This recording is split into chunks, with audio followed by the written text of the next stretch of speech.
Hello student, this is science chem. तो first chapter हम discuss कर रहे थे। बेसिक कंसेप्ट हमने पूरा देख लिया कि केमिकल रिएक्शन की स्टार्टिंग कहाँ से होती है। तो आज हम करने वाले हैं केमिकल रिएक्शन, यानी आज का जो हमारा पूरा टॉपिक रहेगा उसमें हम एक ही पॉइंट डिस्कस करेंगे, वो होगा केमिकल रिएक्शन। अब केमिकल रिएक्शन का स्टार्टिंग कहाँ से है वो आप अच्छे से समझ गए कि केमिकल चेंज से उसकी स्टार्टिंग होती है।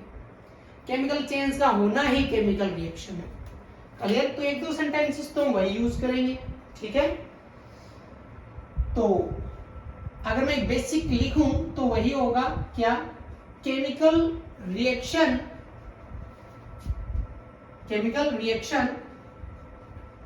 अकर इन chemical change.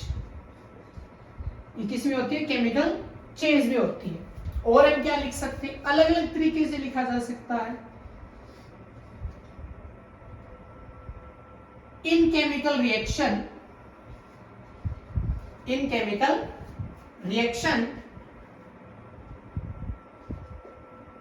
a new substance is formed with new properties and it tell about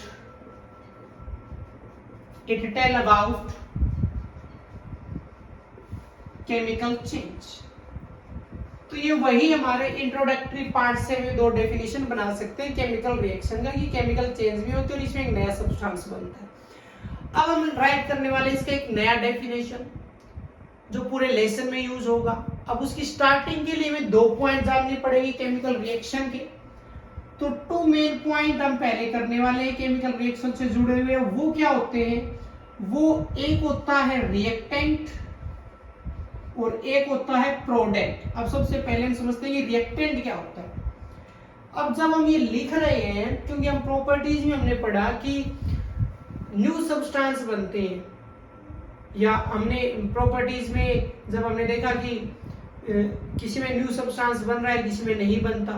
changes जहां हमने डिस्कस किए कि एक में नया सब्सटेंस नहीं बनता, एक में बनता है। तो ये वही से रिएक्टेंट का मतलब क्या, द एटम और मॉलिक्यूल, यानी कि कोई भी सब्सटेंस, एटम, मॉलिक्यूल या substance which react with each other, react with atom, molecule or substance which react with each other and form new substance, और उस न्यू सब्सटेंस को क्या बोला जाता है? प्रोडक्ट बोला जाता है। क्या बोला जाता है? प्रोडक्ट बोला जाता है उस नए सब्सटेंस को। या एक डेफिनेशन और क्या लिख सकते हैं रिएक्टेंट की, द एटम, मॉलिक्यूल और substance which involve in chemical reaction, जो केमिकल रिएक्शन में इन्वॉल्व होते हैं, एक दूसरे के साथ रिएक्ट करके नया बनाए, या जो रिएक्शन में इन्वॉल्व होते हैं वो क्या होते हैं? रिएक्टेंट होते हैं। एक और रिप्रेजेंट बाय कैपिटल आर, इसको किससे लिखा जाता है? कैपिटल आर से लिखा जाता है। और ये केमिकल रिएक्शन में कहां पर होते हैं? हमेशा लेफ्ट साइड। कहां पर होते हैं? Left side. Clear? Left side. तो ये रिएक्टेंट है कि कोई भी एटम है, मॉलिक्यूल, सब्सटेंस, कुछ भी हो जो रिएक्ट करता है एक दूसरे के साथ और कुछ नया बनाता है, तो अब हम उसको रिएक्टेंट बोलते हैं। या कोई भी एटम, मॉलिक्यूल जो रिएक्शन में इन्वॉल्व हो रहे उसको हम रिएक्टेंट बोलते हैं। अब इसका सेकंड पॉइंट जिसको हम बोलते हैं प्रोडक्ट। तो वैसे तो देखो मैंने लास्ट में एक वर्ड यूज किया, न्यू सब्सटेंस के नीचे मैंने ब्रैकेट में लिखा प्रोडक्ट क्या होता है, तो आप वहीं से समझ भी गए होंगे, या फिर भी हम एक नया डेफिनेशन राइट कर देते हैं प्रोडक्ट क्या होते हैं। ठीक है, तो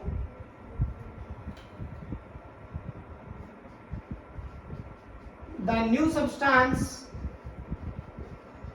which formed at the end of reaction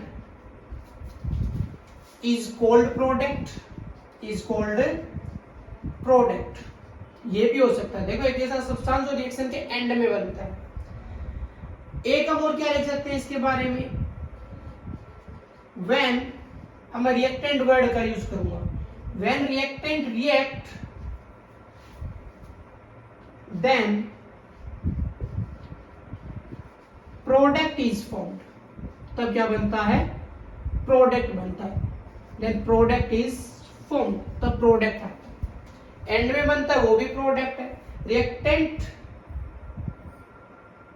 जब रिएक्टेंट ने रिएक्ट किया तब जो बनेगा वो भी क्या होगा, प्रोडक्ट होगा। क्लियर।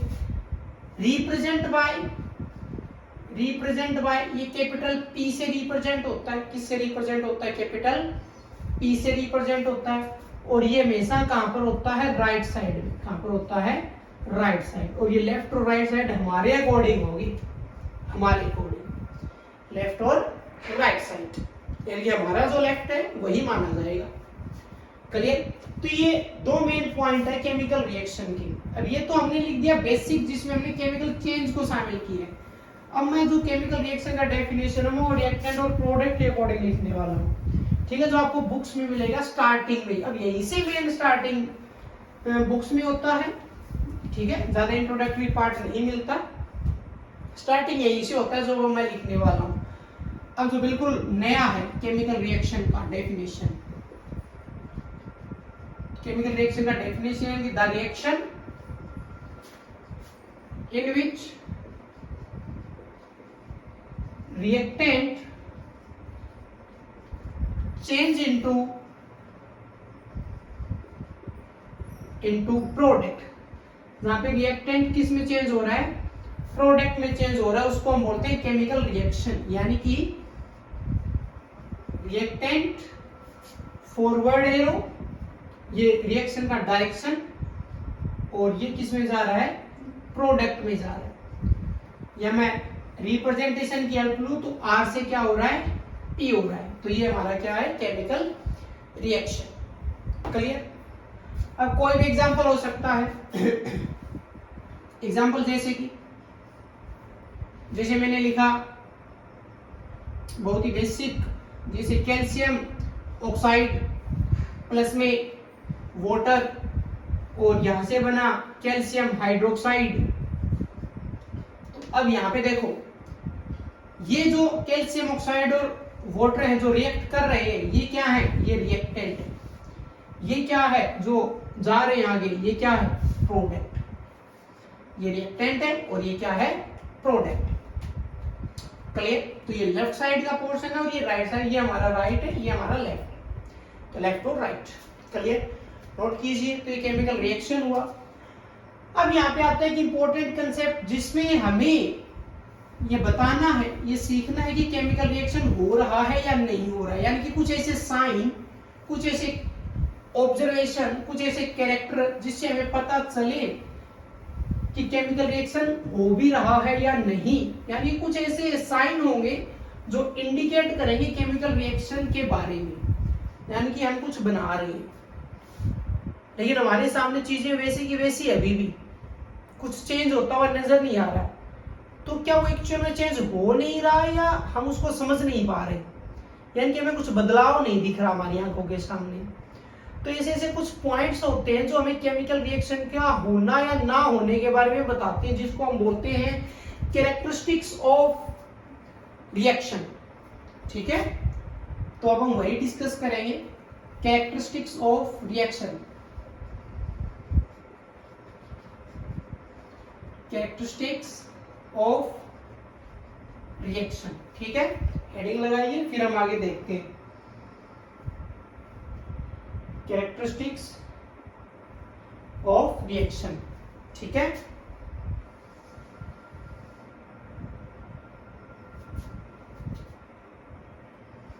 Characteristics of reaction. अब देखिए नंबर 1, कैरेक्टरिस्टिक्स ऑफ रिएक्शन में कई पॉइंट्स आएंगे।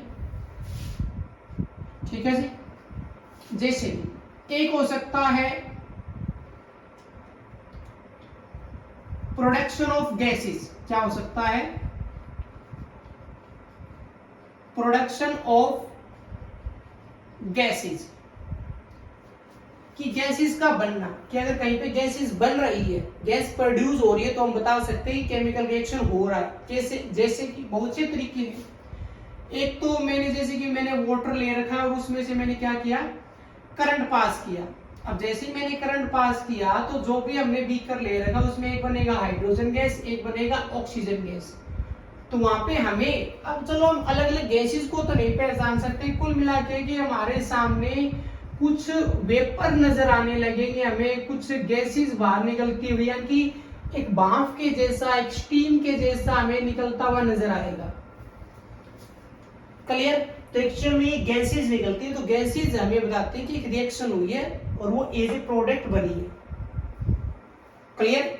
या ऐसा हो सकता है कि हमने NaCl ले रखा है या पानी में डिजोल्व कर रखा है, कि NaCl किस में है, वाटर में है, और उसमें से हमने करंट पास किया, तो वहां पे हमें पता है, ये इसको बोला जाता है इलेक्ट्रोलिसिस। क्या बोला जाता है? इलेक्ट्रोलिसिस बोला जाता है। तो यहाँ से एक तो बनता है NaOH, एक यहाँ से बनता है हाइड्रोजन गैस, एक यहाँ से बनता है क्लोरीन गैस। क्लियर? तो यहाँ पे गैसेज है, तो जैसे ही गैस बनेगा तो वो बाहर आने की कोशिश करेगा प्रेशर होने की वजह से। तो गैसेज का प्रोडक्शन बताते हैं कि केमिकल रिएक्शन हो रहा है। पानी में से करंट पास करोगे तो भाप जैसा स्टीम, मान लो कुछ कोई भी अनजान व्यक्ति अगर ये कर रहा है तो ये नॉर्मल है। पढ़ने वाला बच्चा कर रहा है तो पता लगा लेगा जी वेपर बाहर आ रहे हैं, गैस बाहर आ रही है। कौन सी गैस है वो ना पहचान पाए सही, किसमें से हाइड्रोजन, कौन सी ऑक्सीजन, उसके भी मेन पॉइंट है कि हाइड्रोजन कहाँ आएगी, ऑक्सीजन कहाँ आएगी। लेकिन फिर भी वो इतना देख लेगा कि गैसेस बाहर आ रही है, कुछ स्टीम जैसा बाहर आ रहा है, भाप बाहर आ रही है। क्लियर? अच्छा, एक पॉइंट हो सकता है चेंज इन टेम्परेचर, कि टेम्परेचर बदल गया। अब इसका आप पता कैसे लगाओगे कि रिएक्शन हुई या नहीं हुई? मान लो कि कैल्शियम ऑक्साइड ले रखा था और उसको आपने पानी में डाल दिया, वो क्या बन जाएगा? Calcium hydroxide. और कैल्शियम हाइड्रोक्साइड जब बनेगा ना, ये अच्छा खासा गर्म होगा। कैल्शियम ऑक्साइड क्या होता है? सफेद चूने जैसा होता है, चूना ही होता है। इसको आप पानी में डाल दो, पानी में डालोगे, इसको घोल लोगे, तो उस पानी का टेम्परेचर, उस वाटर का टेम्परेचर बढ़ जाएगा। कि पहले ये दोनों चीजें ठंडी थी, ये दोनों चीजें ठंडी थी, लेकिन जब ये बनेगा ना एट ए टाइम, तो ये क्या होगा? गर्म होगा। गर्म होने का मतलब क्या होगा कि इसके साथ हीट निकलेगी। क्या निकलेगी? हीट निकलेगी। इस हीट की वजह से ये गर्म है, टाइम के साथ तो ये भी ठंडा हो जाएगा। लेकिन जैसे आप इसको घोलोगे उसी टाइम पर लगभग 10 मिनट 20 मिनट के लिए ये क्या होगा? पूरा गर्म होगा। और इसका गर्म यानी कि वो हीट हमें बताएगी कि केमिकल रिएक्शन हो रहा है। क्लियर? तो चेंज इन टेम्परेचर। एक हो सकता है चेंज इन स्टेट। क्या हो सकता है? चेंज इन स्टेट, कि स्टेट बदल गया। अब ये इन सभी में, इसके लिए आप कोई भी एग्जांपल उठा लो, चाहे ये ऊपर वालों में से उठा लो या कुछ और। क्लियर? ओके, जैसे कि मान लो, चलो नया, इनमें सभी में देख लो। अब स्टेट की बात करें तो कैल्शियम ऑक्साइड है ना, ये एक वैसे तो पाउडर फॉर्म होती है, यानी कि सॉलिड ही होता है, हालांकि पाउडर फॉर्म होता है। H2O आपको पता है लिक्विड है, ये जब घुलेगा तब ये एक्वास फॉर्म होती है, लिक्विड के जैसा नजर आता है। एक्वास क्यों बोलते हैं? क्योंकि कैल्शियम ऑक्साइड पानी में घुल जाता है, तो कैल्शियम ऑक्साइड का तो ये एक्वास फॉर्म है, लेकिन ओवरऑल जो चीज नजर होगी आपको सामने, वो क्या होगी? लिक्विड ही होगी। और मैं एग्जांपल लिखे तो जैसे मान लो मैग्नीशियम रिबन है, ठीक है, ये इस चैप्टर का, फर्स्ट चैप्टर का ये एक्सरसाइज क्वेश्चन भी है। तो मैग्नीशियम रिबन है, ये एक सॉलिड स्ट्रिप होती है, पतली सी स्ट्रिप होती है, तो ये सॉलिड होती है, मैग्नीशियम सॉलिड। इसको हम बर्न करते हैं ऑक्सीजन गैस के साथ, तब मैग्नीशियम ऑक्साइड बनता है। और ये पाउडर फॉर्म में बनता है। किसमें बनता है? पाउडर। पाउडर मतलब स्मॉल पार्टिकल्स बनेंगे, और हर एक पार्टिकल तो अपने आप में सॉलिड होगा, लेकिन फिर भी वो क्या रहेगा? सॉलिड रहेगा। पार्टिकल्स बनेंगे, पाउडर फॉर्म होगा, और हर एक पार्टिकल अपने आप में क्या? सॉलिड है। तो ये स्ट्रिप है, मान लो जैसे वो स्ट्रिप है। क्लियर? ओके। अब ये पहले कुछ अलग थी, एक साथ जुड़े थे सारे पार्टिकल एक लाइन में, ठीक है। लेकिन बाद में जब ये बना तो ये पाउडर बन गया। पाउडर तो अलग होगा कि फिंगर्स के बीच में भी ले रहे हैं, ऐसे उड़ा सकते हैं, लेकिन ये किसका है, मैग्नीशियम किसमें, एक रिबन की फॉर्म में। इसको मैग्नीशियम रिबन ही बोला जाता है, एक्चुअल में भी इसको क्या बोला जाता है, मैग्नीशियम रिबन बोला जाता है। क्लियर। और भी हो सकता है कुछ, जैसे अब स्टेट हो गया, टेम्परेचर हो गया, गैसेस हो गया। एक हो सकता है जैसे पीपीटी फॉर्मेशन। क्या हो सकता है, पीपीटी फॉर्मेशन। अभी पीपीटी फॉर्मेशन क्या होता है, पीपीटी फॉर्मेशन का मतलब होगा कि प्रोडक्ट जो है, कोई भी एक प्रोडक्ट, मान लो 2 बने 3 बने, कितने भी प्रोडक्ट बने चाहे, पीपीटी का मतलब होगा कि एनी वन प्रोडक्ट, कोई भी एक किसमें होना चाहिए, सॉलिड स्टेट में होना चाहिए। और ये सॉलिड किसमें प्रेजेंट हो, solid present in liquid, present in liquid, liquid के अंदर होगा ये। जैसे कि मान लो, जैसे कि सोडियम सल्फेट है, क्या है, सोडियम सल्फेट है, इसकी रिएक्शन करवाया जाए बेरियम क्लोराइड के साथ। किसके साथ, बेरियम क्लोराइड के साथ। और यहां से बनेगा फिर एक तो बनेगा सोडियम क्लोराइड, एक बनेगा बेरियम सल्फेट। अब ये जो बेरियम सल्फेट है ना, ये तो होगा एक्वास फॉर्म में, ठीक है, यानी कि आप कह सकते हो लिक्विड के जैसा नजर आएगा।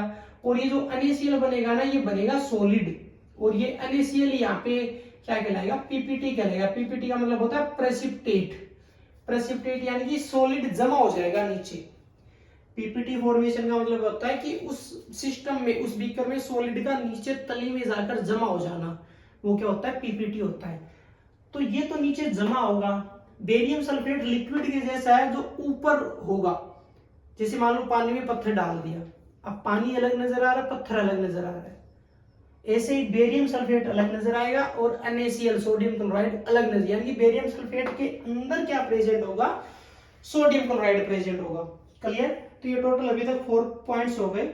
ओके, एक और देख लेते हैं। जैसे मान लो चेंज इन कलर की बात कर लेते हैं, किसकी, एक लास्ट पॉइंट में यहां ऊपर लिख देता हूं, point number 5, change in colour. Colour में भी चेंज हो सकता है, चेंज इन कलर कि पहले कुछ था बाद में कुछ है। जैसे कि मान लो कॉपर सल्फेट है, जैसे क्या है, कॉपर सल्फेट है CuSO4। अब इस कॉपर सल्फेट में आपने डाल दिया आयरन। अब कॉपर सल्फेट होता है ब्लू कलर का, आपने आयरन डाला, रिएक्शन हुआ, यहां से बना आयरन सल्फेट और प्लस में बना कॉपर। अब ये बनेगा रेड ब्राउन। क्या बनेगा, रेड ब्राउन। तो आप समझ सकते हो कि पहले ब्लू कलर का था जिसमें हमने आयरन डाला, आयरन डालते रिएक्शन हुआ, वहां से अलग बन गया क्या, आयरन सल्फेट अलग बना, कॉपर अलग बना। लेकिन कलर सॉल्यूशन का पहले नीला था, अब क्या हो गया, रेड ब्राउन हो गया, ब्लू से रेड ब्राउन। ये तो टोटल ये 5 पॉइंट्स हैं। ये 5 पॉइंट्स हमें ये बताते हैं कि केमिकल रिएक्शन हो रहा है या नहीं हो रहा। 5 को जरूरी नहीं है सारे एक साथ हो, किसी रिएक्शन में एक मिल जाएगा, एक के साथ दूसरा भी मिल जाएगा, यानी कि ये चेंज इन स्टेट ये कंपलसरी पॉइंट है। ये क्या है, हर केमिकल रिएक्शन में पूरे चांस होगा कि स्टेट बदलेगा। स्टेट का बदलना, टेम्परेचर सभी में कंपलसरी नहीं है, पीपीटी सभी में कंपलसरी नहीं है। तो चेंज इन स्टेट ये सभी में लगभग देखने को मिलेगा। प्रोडक्शन ऑफ गैसेस भी सभी में देखने को, ये 2 पॉइंट ऐसे हैं जो ज्यादातर ऑब्जर्व होते हैं, बाकी के चांसेस कम है। फर्स्ट प्रायोरिटी इसकी होती है, सेकंड इसकी होती है, थर्ड आता है चेंज इन कलर, उसके बाद रेयर चांस होते हैं पीपीटी के और चेंज इन टेम्परेचर के। क्लियर। तो रिएक्शंस पे डिपेंड है ये। तो ये पूरा पार्ट था केमिकल रिएक्शन का। नेक्स्ट हम स्टार्ट करेंगे केमिकल इक्वेशन। वहां पे हमारे पास एक और नया पॉइंट आएगा कि केमिकल रिएक्शन को एक लिखने का नया तरीका होगा हमारे पास। यानी कि अब आप ध्यान दो कि अब मैं ये जो लिख रहा हूं, एक्चुअल में ये है क्या, इन्हीं का एक नया वर्ड आने वाला है। अभी हम इसको किसमें काउंट कर रहे हैं, केमिकल रिएक्शन की, रिएक्शन हो रहा है, लेकिन केमिकल रिएक्शन को हम किस तरीके से रिप्रेजेंट करते हैं, किस तरीके से लिखते हैं, किस तरीके से केमिकल रिएक्शन के बारे में हम बताते हैं, उसका जो रिटन मेथड है, उसका जो एक्सप्लेनेशन मेथड है केमिकल रिएक्शन का, उसको बोला जाता है केमिकल इक्वेशन। अब वो क्या है, तो मिलते हैं नेक्स्ट लेक्चर के साथ।